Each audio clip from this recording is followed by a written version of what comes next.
Remember that family reunion we had at the Tweedledee Resort? What an assembly of the loveliest, wackiest people.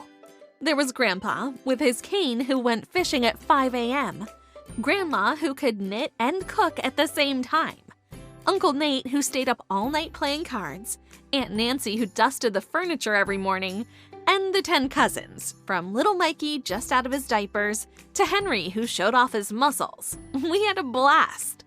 But Tweedledee could have been better. We had to squeeze around the dining room table that was so small that little Mikey spilled his soda all over Grandpa's potatoes. The kitchen was small too. Grandma's always the boss there, and when Aunt Nancy wanted to cook a dish for her special diet, Grandma chased her out of the kitchen. And then there were those steps. Grandma has bad knees. The night we had the big campfire, she left early to go to bed but couldn't climb the 5 steps to the front door. 30 minutes later, I saw her sitting on the bottom step, looking sad and sleepy. And remember that morning when Grandpa waited for the marina to bring him his fishing boat? They were an hour late. The boat wouldn't start, and there was a small leak in the bow. Grandpa was furious. And poor Aunt Nancy. She needed a nap every afternoon, but she was sharing a cottage with Mikey, Henry, and the 2 sisters. You can imagine what a racket that made. Aunt Nancy would shout out, "Be quiet down there!" And all that happened was that little Mikey started crying. Well, guess what? I'm in charge of finding a place for our reunion this coming summer. We don't want to go back to Tweedledee. I just visited a great place called Bobs Lake Cottages Escapes. I couldn't get over the giant kitchen with its 8 burners, 2 stoves, and 2 dishwashers.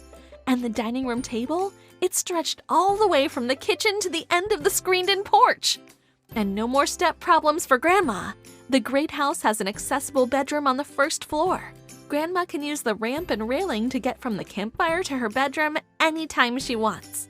And I couldn't believe it, but Bob's Lake Cottages and Escapes has what looks like a fleet, with pontoon boats, a speedboat, canoes, kayaks, and paddleboards. And Aunt Nancy, well, I can promise her that she can take a nap anytime she wants if she stays in the little house. It's the sweetest looking cottage with steps that go right into the lake.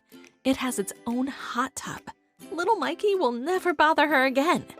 And I should mention the lake and the views across the water. It's just beautiful. Well, guess what? I'm choosing Bob's Lake Cottages and Escapes for our next family reunion. I emailed everyone yesterday and sent them the link to the website, bobslake.com, so that they could see the place for themselves. Marla and Larry, the owners, and Martha, the property manager, are so friendly. I'm so excited.